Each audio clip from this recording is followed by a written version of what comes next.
تغلق خاندان کا بانی غیاث الدین تغلق۔ دوستو، آپ دیکھ رہے ہیں چینل گلدستہ معلومات۔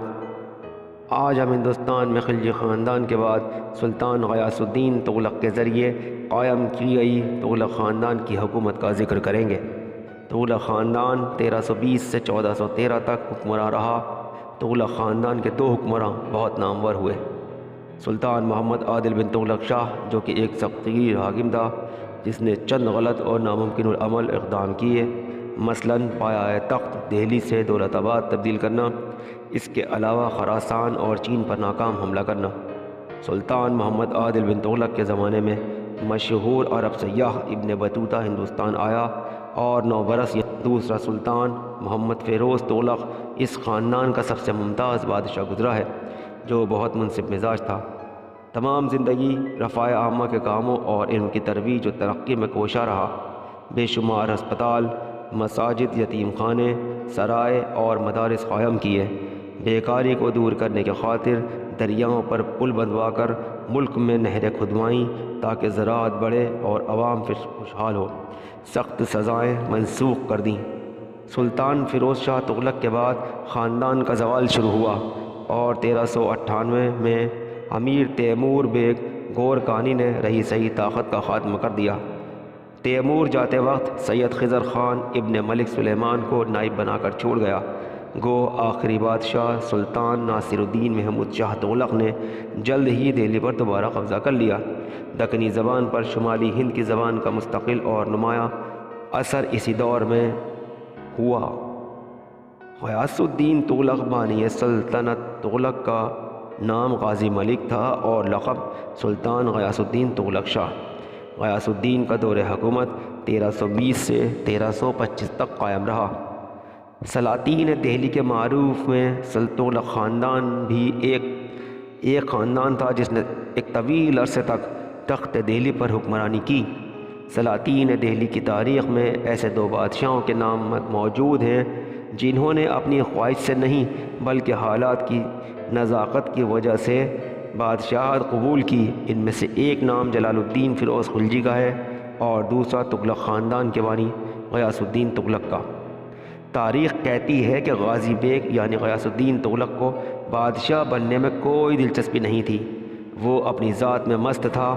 اس کا شمار دہلی کے اوسط درجے کے امراء میں ہوتا تھا۔ سلطان غیاث الدین تغلق جب تخت نشین ہوا تب سلطنت دہلی کا پچھلے کچھ عرصے سے اندرونی ریشہ دانیوں کی وجہ سے برا حال تھا۔ غیاث الدین نے اپنی خوش انتظامی اور بہتر حکمت عملی سے اس میں زندگی کی نئی لہر دوڑا دی اور عوام کے دلوں میں اس کی قدر و قیمت میں اضافہ ہوا۔ غیاث الدین تغلق ایک خدا ترس اور نیک انسان تھا اور مذہبی قوانین پر کاربند بھی۔ اس کے 5 بیٹے تھے جنہیں اس نے اعزاز و خطابات سے نوازا۔ اپنے بڑے بیٹے ملک فخر الدین جونا کو اس نے ولی عہد مقرر کیا اور الغ خان کا خطاب دیا اور باقی بیٹوں کو بہرام خان، ظفر خان، محمود خان اور نصرت خان کے خطابات سے نوازا۔ غیاث الدین نے عہدوں کی تقسیم میں ذاتی قابلیت کا خاص خیال رکھا تھا۔ اس کو شراب نوشی سے نفرت تھی اور اسی وجہ سے ملک میں شراب نوشی کی ممانعت تھی۔ امیر خسرو نے تغلق نامے کے نام سے اس کی تاریخ لکھی۔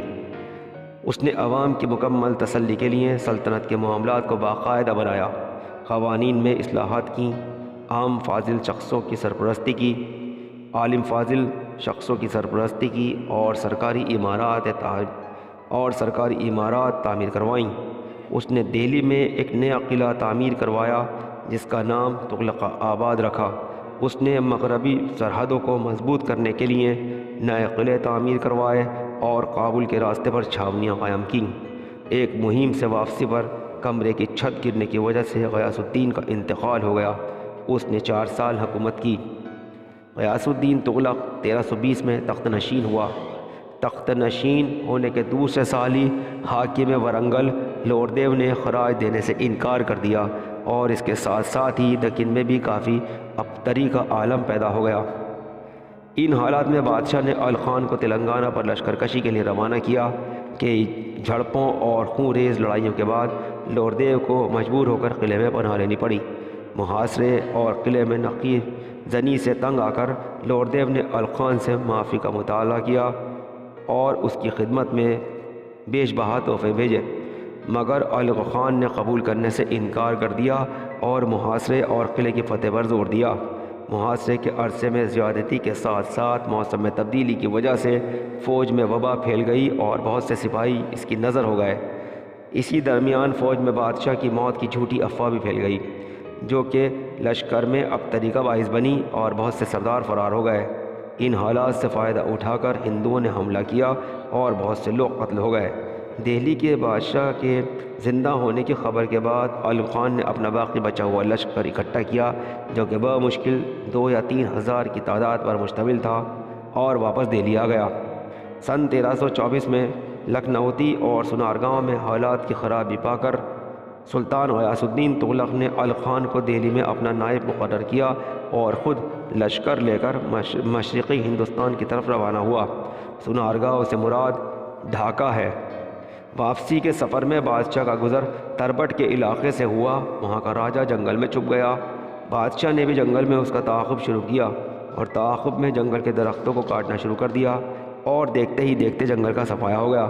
3 دن کی مسافت کے بعد بادشاہ تربت پہنچ کر وہاں قلعے کے گرد پانی سے بھری ہوئی 7 خندقیں تھیں اور قلعے کو جانے کا راستہ نہایت باریک اور تنگ تھا۔ اس کے باوجود بادشاہ نے قلعہ 2 سے 3 ہفتوں میں فتح کر لیا۔ یہ واقعہ 1324 تا 1325 کا ہے۔ بادشاہ کے آنے کی خبر سن کر اخوان پور کے پاس الغ خان نے ایک عارضی محل تیار کرایا، جو کہ صرف 3 دن کے عرصے میں تیار کیا گیا۔ غیاث الدین نے بیٹے کا دل رکھنے کے لیے اس محل میں قیام کیا۔ الغ خان اور عمرہ نے مل کر بادشاہ کے ساتھ کھانا کھایا۔ کھانا کھانے کے بعد الغ خان گھوڑوں، ہاتھیوں اور دوسرے لوازمات کی ترتیب کے لیے باہر چلا گیا، جنہیں وہ بادشاہ کی خوشنودی کے لیے لایا تھا۔ اس کے باہر آتے ہی اس کمرے کی چھت گر گئی اور بادشاہ کی موت ہو گئی۔ کچھ مورخین بادشاہ کی موت کا ذمہ دار الغ خان کو قرار دیتے ہیں اور بعض کے موقوف کے مطابق نئی چھت ہاتھیوں کے دوڑنے کی دھمک کی وجہ سے منہدم ہو گئی تھی۔ بادشاہ کی موت کا واقعہ فروری 1325 کا ہے۔ اس طرح تغلق خاندان کی حکومت کے بانی غیاث الدین تغلق کا دور حکومت، جو 4 سالوں پر مشتمل تھا، کا خاتمہ ہو گیا۔ اسی کے ساتھ میں محمد ناصر، آپ کا دوست، اپنے چینل گلدستہ معلومات کے ساتھ اب آپ سے اجازت چاہتا ہوں۔ ویڈیو پسند آئی ہو تو اسے لائک کریں، شیئر کریں، کمنٹ کریں، سبسکرائب کریں۔ شکریہ۔ اللہ حافظ۔